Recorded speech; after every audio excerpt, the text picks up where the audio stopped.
या डोंगरदऱ्यातून आणि घनघोर अरण्यातून वाऱ्याशिवाय दुसरे कोणीही फिरकू शकत नाही। स्वराज्यावर चाल करून आलेल्या औरंगजेबाचा सरदार साकी मुस्तैद खानाने शिवरायांच्या या राजगडाचे मासिरे आलमगिरी या ग्रंथात केलेले हे वर्णन, शत्रूच्या उरात धडकी भरवणारे हे राजगडाचे वर्णन राजगडाची खरी ओळख करून देते। हीच ओळख सोबत घेऊन कानद आणि गुंजवणी या नद्यांच्या खोऱ्यात उतरून या गडाचे रांगडे रूप प्रत्येकाने एकदा तरी अनुभवावे। तेच रूप अनुभवण्यासाठी आणि एका खास कारणानिमित्त आम्ही आज राजगड करण्याचे ठरविले। राजगड म्हणजे सर्वांच्या जिव्हाळ्याचा विषय आणि माझ्याही आवडत्या ट्रेकपैकी एक। आतापर्यंत 7 ते 8 वेळा राजगडाला येणं झालं होतं, पण आजचा ट्रेक तसा थोडासा खास होता। त्याला कारणही तसेच होते, कारण आपला नवीन आलेला ड्रोन आणि त्या ड्रोनने आज आपण राजगड पाहणार होतो। सकाळी 8च्या दरम्यान गुंजवणे या पायथ्याच्या गावातून राजगडाकडे वाटचाल सुरू केली। शुभ सकाळ, शिव सकाळ मित्रांनो, मी निशांत आवडे स्वागत करतो आपले यूट्यूब चॅनल निशांत आवडे व्लॉग्समध्ये। तर आज आपण राजगड करत आहोत। तर बऱ्याच दिवसांनंतर आपण भेटतोय। जो आपला सिंहगड राजगड तोरणा हा मोठा रेंज ट्रेक केला होता, त्यानंतर आज जवळजवळ 1 महिन्यानी आपण ट्रेकिंगला आलोय आणि राजगड करतोय। त्याला खास कारण आहे, तर नुकताच आपला नवीन ड्रोन आलेला आहे। तर आपल्या ड्रोननी आज आपण भन्नाट असे काही शॉर्ट्स व्ह्यूज घेण्याचा प्रयत्न करूया आणि तेच मी तुम्हाला आपल्या चॅनल मार्फत आज दाखवेन। तर चला वरती आता थेट गडावरती भेटूया। राजगडाकडे वाटचाल करताना वाटेत छोटे गोंडस पाहुणे भेटले।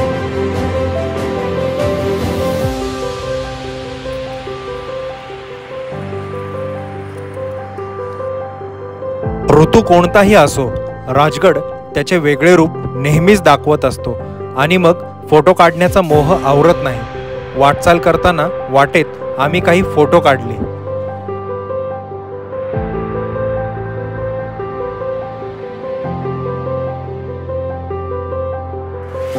साधारण 1.5 तासाच्या चढाईनंतर आम्ही चोर दरवाजापाशी येऊन पोहोचलो। चोर दरवाजापाशी ड्रोन कोठून कसा उडवावा यावर प्राथमिक चर्चा केली आणि अखेर आपल्या ड्रोनने आकाशात झेप घेतली।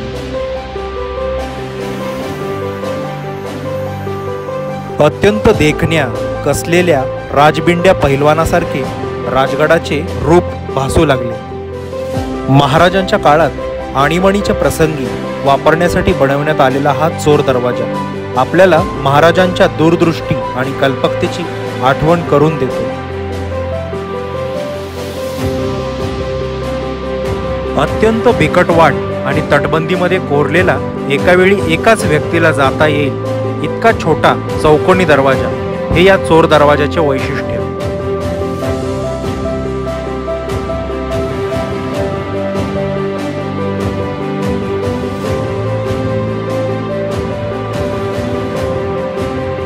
पुढे चोर दरवाजापासून उजव्या बाजूस पद्मावती टाके लागले।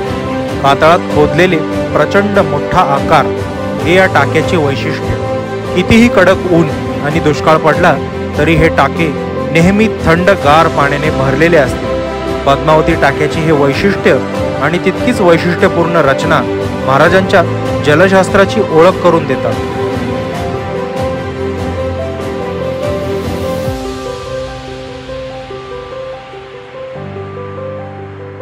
पुढे पद्मावती मंदिरामध्ये आम्ही सर्वांनी जेवण केले आणि मग सर्वजण सुवेळा माचीकडे निघालो।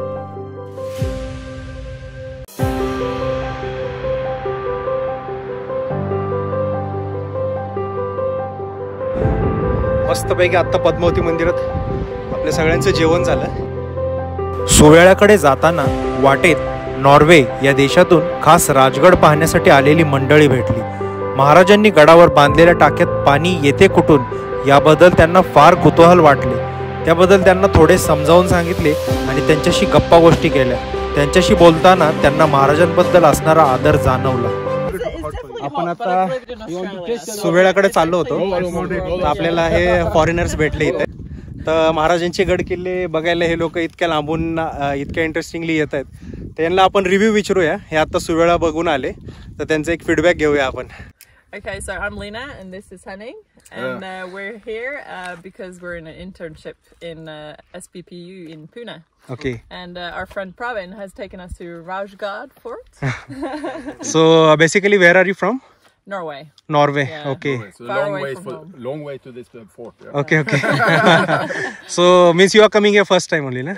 Yes. Yes. It's beautiful and good views, and amazingly that they built this fort here on the top of this mountain. Yeah. And the water that's here, provisions and everything that is. So means how do you come to know about Chhatrapati Shivaji Maharaj? We actually come to know about it when we came to India. Yeah. Okay, To okay. Pune, and we're teaching, as Lina is saying, and we also have been to lessons where they teach about him. Yeah. Okay. Yeah. Okay. Great. Yes. So it's good. Yeah. Yes. Good to see the history in actual life. I guess here in monsoon time in the areas, but Yeah. Monsoon time, it's like it looks like a heaven. It just it's everywhere greenery, everything. So definitely you must come in monsoon time. Yeah, we will. Then it will look like Norway. Yeah. Definitely like but not in the wind and Yeah. but the views. Thank you so much. Just तुम्ही आता पाहिलं असेल नॉर्वेवरून जे हे 2 परदेशी नागरिक ह्या ठिकाणी आलेत राजगडवरती, तर आपण आता त्यांचा रिव्ह्यू घेतला. ते आता हा राजगड ते गेले 1 तासभर झालं फिरतायत. सुवेळा माचीकडून आता ते जाताना आपल्याला वाटेत भेटले. तर त्यांनी सांगितलं आम्ही महाराजांबद्दल खूप काय ऐकलं, तेच आम्हाला इथपर्यंत घेऊन आलंय. आणि तो जो त्याच्यामध्ये जेंट्स होता तो बोलला आम्ही आमच्या मुलांना पण महाराजांबद्दलच शिकवतो आमच्या देशामध्ये. तर आपल्या देशामध्ये आपल्या महाराष्ट्रामध्ये असे आज बरेच लोक आहेत ज्यांनी आज राजगड कुठे आहे किंवा राजगड आणि रायगडमधला फरक देखील लोकांना माहीत नाही आहे.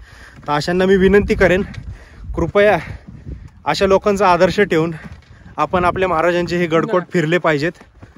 तर नक्कीच राजगडला ज्यांनी कोणी भेट दिली नसेल त्यांना माझं आव्हान आहे, राजगड नक्की पहा, कसा आहे आपल्या राजांचा गड.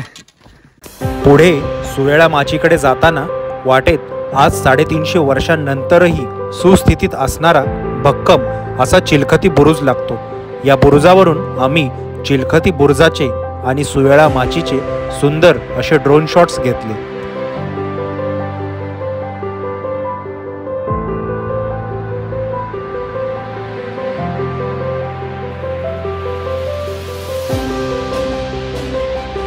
नागमोडी वळणे घेत पूर्व दिशेकडे झेपावणारी दुहेरी चिलखती तटबंदी असणारी सुवेळा माची आणि तिच्या पाठीवर हत्तीच्या अंबारीप्रमाणे भासणारा चिलखती बुरुज.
याच सुवेळा माचीच्या तटबंदीत नैसर्गिक नेडं पाहावयास मिळते.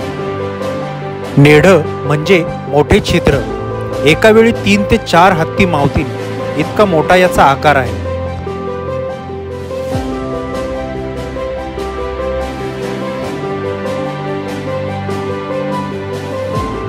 सुवेळा माचीकडून पुढे आम्ही बालेकिल्ला गाठला आणि बालेकिल्ल्याच्या महादरवाजातून आपल्या ड्रोनने काही शॉट्स घेतले.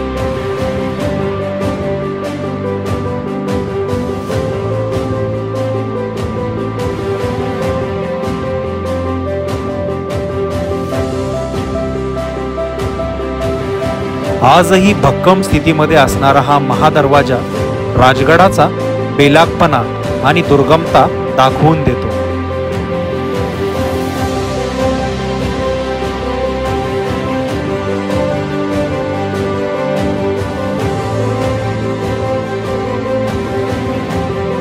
बालेकिल्ल्यावर चंद्राच्या कोरीप्रमाणे रचना असणारा चंद्रकोर तलाव पाहावयास मिळतो. प्रतिपदेच्या चंद्रकोरीप्रमाणे वाढत जाणारे स्वराज्य आणि तीच चंद्रकोर महाराजांनी साक्षात राजगडावर साकारलेली आपणास आजही पाहावयास मिळते.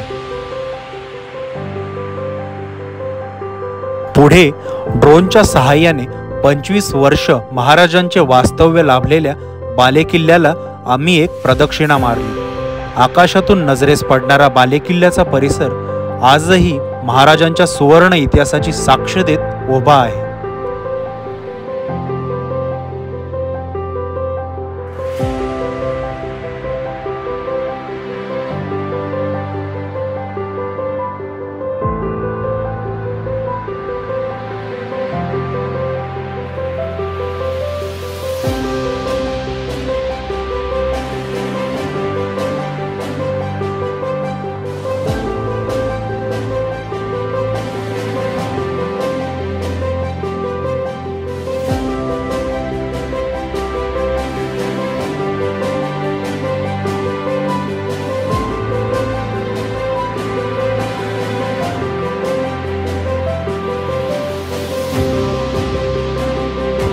राजगडाच्या पश्चिमेला प्रचंड विस्ताराची संजीवनी माची आहे. सुवेळाप्रमाणेच नागमोडी वळणे घेत जाणारी दुहेरी चिलखती तटबंदी.